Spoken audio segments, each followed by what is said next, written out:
Hi again, everybody. This is the Bricks and Bleachers podcast. All things Chicago Cubs in under 10 minutes. Cubs are the streakiest team in baseball. One comparison, though, is pretty encouraging. Talk about that.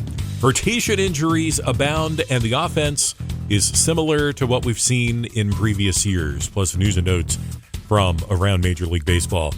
Cubs are 32-28, currently tied for second in the National League Central. A couple of weeks ago, it looked like they may be the first team this season to crack 30 wins, and then a 10-game losing streak happened, preventing them from being the first to crack the 30-win plateau. 60 games into the season, the Cubs have had two 10-game win streaks as well as one 10-game losing streak. So literally half of their schedule so far has been accounted for in one of these three lengthy streaks.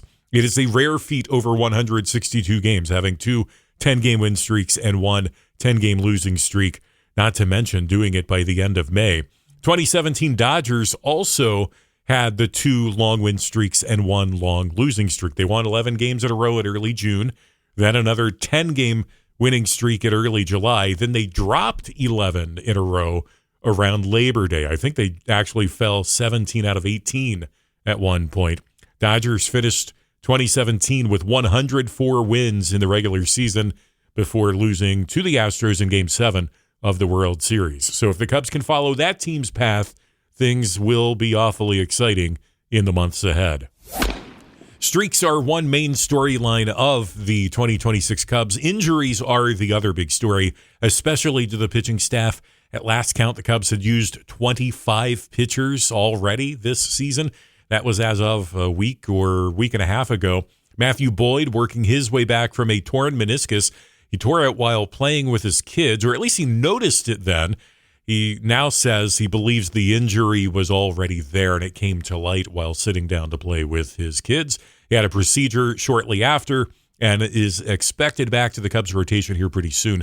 Believe he's made a minor league start already with one more to go. So I'm guessing that means a return to the Cubs rotation maybe the middle of next week. Edward Cabrera is the latest Cubs starter to go down. A blister did him in a couple of weeks ago. And then just this afternoon, we found out he is slated to return this Saturday against San Francisco. In the next week to 10 days, Boyd and Cabrera both back in the Cubs rotation. We hope that provides a much-needed boost. As Kate Horton is out for the year, Justin Steele likely not coming back anytime soon.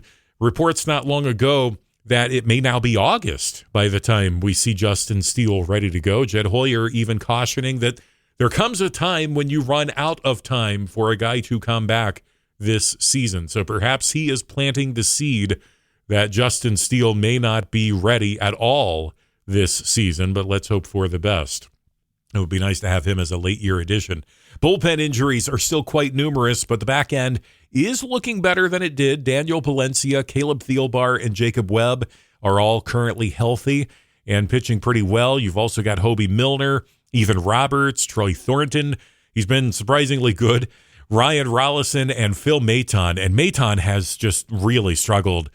He recently returned from injury. There have been times in the recent past where Cubs bullpen pitchers have been really disastrous through Memorial Day, and then they get really good. I'm hoping that's the case for Phil Maton. Time for this and that, our news and notes from around Major League Baseball. Jacob deGrom with his 100th win last night for the Texas Rangers. It's hard to believe for as long as he's been in the majors, he's just now getting to his 100th win. He debuted all the way back in 2014, but had so many seasons with really bad Mets teams. And if you look back at his season stats, it's incredible how almost every season ended up, he would have a record within one or two games of 500. And you would have thought he would have had a lot more wins and much more impressive win-loss records. But he also ended up with a lot of no decisions on those bad teams. So congrats to him on a milestone that I think most of us thought had already been achieved. NL Cy Young is going to be a tight race this year. Christopher Sanchez of the Phillies with no earned runs throughout the entire month of May. Just 3 walks issued as well. And then there's Jacob Misiorowski of the Milwaukee Brewers, giving up one run in the month of May, but had more strikeouts, and batters had a slug of just 116 against him for the entire month of May. Both guys, real impressive. Yankees on Sunday with 13 runs against the A's. All 13 runs scored in one inning. It ties just two other teams who have scored all 13 of their runs in just one inning. Now back to the Cubs. The series with the A's begins tonight at Wrigley Field. More on that shortly. Cubs finished the month of May with a 13-15 record for the month. That's not so bad when during that time they recorded a 10-game losing streak. So you take that out of the equation and they're 13-5. Meanwhile, the Brewers have been unstoppable recently, winning 21 of their last 28. Their pitching staff during that time is averaging nearly 10.5 strikeouts per game. They've only allowed 13 home runs during that 28-game stretch. That's less than one home run allowed every 2 games. In the National League Central, Milwaukee is out in front now with a 5.5-game lead. 3 teams, including the Cardinals, Pirates, and Cubs, tied for second in the division. And then the Cincinnati Reds are in the basement of the division, 7 games back of the leaders. The Brewers swept the Cubs at Wrigley a couple of weeks ago. They have a 3-game series in Milwaukee at the end of June, and then the 2 teams will split hosting duties for 6 games in the month of September. Cubs and Athletics tonight at Wrigley, 8:05 Eastern. Gage, Jump, and Jamison Tyone are the starters.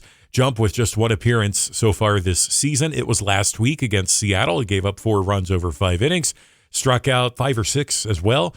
Tyone has greatly struggled this year, especially with home runs. He's given up 19 of them so far over 60 innings. Cubs are coming off of an off day, so the bullpen should be rested, but they got a lot of work in St. Louis over the weekend, both Friday and Sunday nights. Jeffrey Springs and Colin Ray, the starting pitching matchups tomorrow night, and then Shota Imanaga against an unnamed starter for the A's on Thursday. A's come into the series in the game tonight at 28-31. They do have a better record on the road than at home. Cubs have a better record at home than on the road, and they host the Giants over the weekend. Some storylines of note for the Cubs. Ben Brown really finding success now that he's developed a solid third pitch. His start in St. Louis over the weekend may have been the best that I think I've ever seen him pitch for the Cubs. I've expressed a lot of frustrations with him over the last couple of years, even earlier this year, but perhaps things are finally coming together for him. He's got a new 2-seamer that has proven quite successful. And with as beat up as the Cubs pitching staff has been, I would not have guessed Ben Brown would play the role of savior, but that's probably the story to be told at this moment in the season.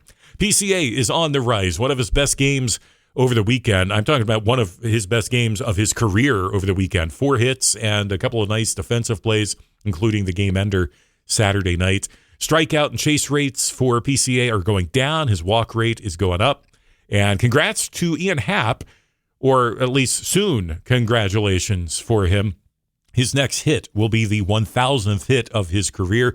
He's currently sitting at 999, so it's nice to see that that accomplishment will likely come in front of a home audience. And Jordan Wicks has been sent down to AAA Iowa after another dismal outing Sunday night in St. Louis. Cubs dropped 2 of 3 over the weekend to the Cardinals. Imanaga also struggled in his start to begin the series on Friday night, and then Wicks with a really bad outing in the series finale.